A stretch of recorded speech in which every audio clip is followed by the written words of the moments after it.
नमस्कार प्रिय दर्शकों, आप सभी का हमारे YouTube चैनल पर हार्दिक स्वागत है। दोस्तों, आज है 20 मार्च 2024, दिन बुधवार।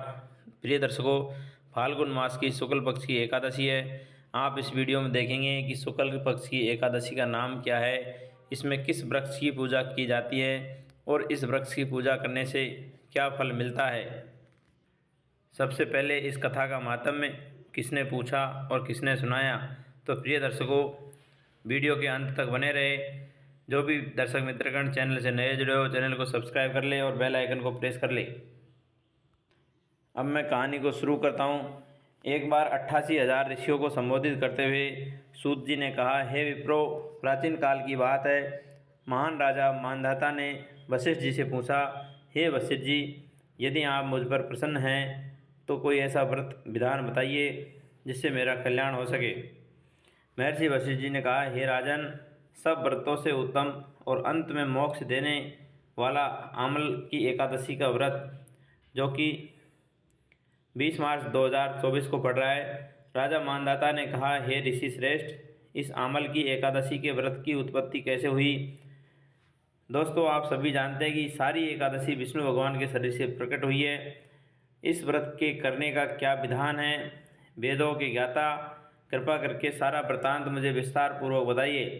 महर्षि वशिष्ठ ने कहा, हे राजन, मैं तुम्हारे समक्ष विस्तार से इस व्रत का वृतांत कहता हूँ। यह व्रत फाल्गुन मास की शुक्ल पक्ष में एकादशी को किया जाता है। इस व्रत के फल से सारे पाप समूल नष्ट हो जाते हैं। इस व्रत का पुण्य 1000 गोदान के फल के बराबर है। आमल की मतलब आंवले की इसमें महत्वता तथा गुणों के अतिरिक्त इस बात में भी है कि इसकी उत्पत्ति भगवान विष्णु के श्रीमुख से हुई थी। अब मैं आपको एक पौराणिक कथा सुनाता हूँ, तो आप ध्यानपूर्वक श्रवण करेंगे। प्राचीन समय में वैदिक नामक एक नगर था। उस नगर में ब्राह्मण, वैश्य, क्षत्रिय, शूद्र चारों वर्णों के लोग प्रसन्नता से रहते थे। नगर में सदैव वेद ध्वनि गूंजा करती थी। उस नगरी में कोई भी पापी, दुराचारी, नास्तिक आदि नहीं था। उस नगर में चैत्ररथ नामक चंद्रवंशी राजा राज करता था। वह उच्च कोटि का विद्वान तथा धार्मिक प्रवृत्ति का व्यक्ति था। उसके राज्य में कोई भी गरीब नहीं था और न ही कोई कंजूस था। उस राज्य में सभी लोग विष्णु भक्त थे, अर्थात विष्णु भगवान के उपासक थे। वहाँ के छोटे बड़े सभी निवासी प्रत्येक एकादशी का उपवास करते थे। एक बार फाल्गुन मास के शुक्ल पक्ष की अमल नामक एकादशी आई। उस दिन राजा और प्रत्येक प्रजाजन, वृद्ध से वृद्ध और बालक से बालक, सभी ने आनंदपूर्वक उस एकादशी का उपवास किया। राजा अपनी प्रजा के साथ मंदिर में आकर कलश स्थापित करके धूप, दीप, नववेद, पंचरत्न, छत्र आदि से धात्री का पूजन करने लगा। वे सब धात्री की इस प्रकार से स्तुति करने लगे, हे धात्री, आप ब्रह्मा स्वरूपा हैं। आप ब्रह्मा जी द्वारा उत्पन्न हो, सभी पापों को नष्ट करने वाली हैं। आपको मैं नमस्कार करता हूँ। आप मेरा अर्घ स्वीकार करो। आप श्री रामचंद्र जी द्वारा सम्मानित हैं। मैं आपसे प्रार्थना करता हूँ, मेरे सभी पापों का हरण करो। उस मंदिर में रात को सभी ने जागरण किया। रात के समय उस जगह पर एक बहेलिया आया। वह बहेलिया महापापी था और दुराचारी था। अपने कुटुंब का पालन वह जीव हिंसा से किया करता था। वह भूख से, प्यास से अत्यंत व्याकुल था। कुष्ठ भोजन पाने की इच्छा से वह मंदिर के एक कोने में बैठ गया। उस जगह बैठकर वह भगवान विष्णु की कथा और एकादशी का माहात्म्य भी सुनने लगा। इस प्रकार उस बहेलिये ने सारी रात अन्य लोगों के साथ जागरण किया। प्रातःकाल सभी लोग अपने अपने निवास पर चले गए। इसी प्रकार बहेलिया भी अपने घर चला गया। वहाँ जाकर के स्नान करके भोजन किया। कुछ समय बीतने के पश्चात उस बहेलिये की मृत्यु हो गई। उसने जीव हिंसा की, इस कारण उसको नरक मिलना था, घोर नरक का भागी था। परंतु उस दिन आमल की एकादशी का व्रत तथा जागरण के प्रभाव से उसने राजा विदुरथ के यहाँ जन्म लिया। उसका नाम वसुरथ रखा गया। बड़ा होने पर वह चतुरंगिणी सेना के साथ धन धान्य से युक्त होकर के 10,000 ग्रामों का संचालन करने लगा। वह तेज में सूर्य के समान, कांति में चंद्रमा के समान, वीरता में भगवान विष्णु के समान, क्षमा में पृथ्वी के समान, वह अत्यंत धार्मिक, सत्यवादी, कर्मवीर और विष्णु भक्त था। वह प्रजा का समान भाव से पालन करता था। दान देना उसका नित्य का क्रम था। एक बार राजा वसुरथ शिकार खेलने के लिए गया। देव योग से वन में वह रास्ता भटक गया और दिशा का ज्ञान न होने के कारण उसी दिन वन में एक वृक्ष के नीचे सो गया।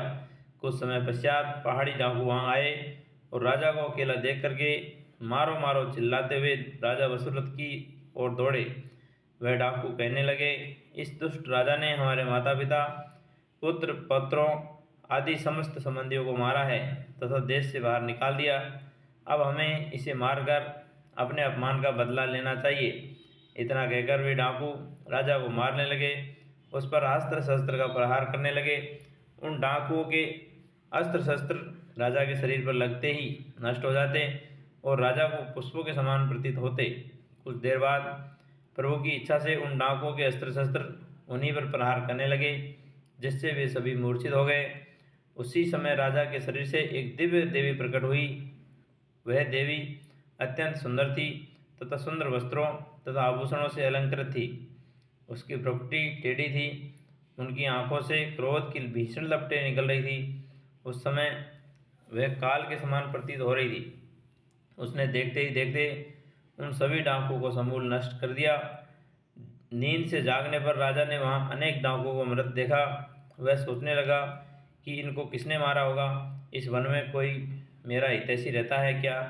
राजा वसुरथ ऐसा विचार कर ही रहा था कि तभी आकाशवाणी हुई, हे राजन, इस संसार में भगवान विष्णु के अतिरिक्त तेरी रक्षा कोई नहीं कर सकता।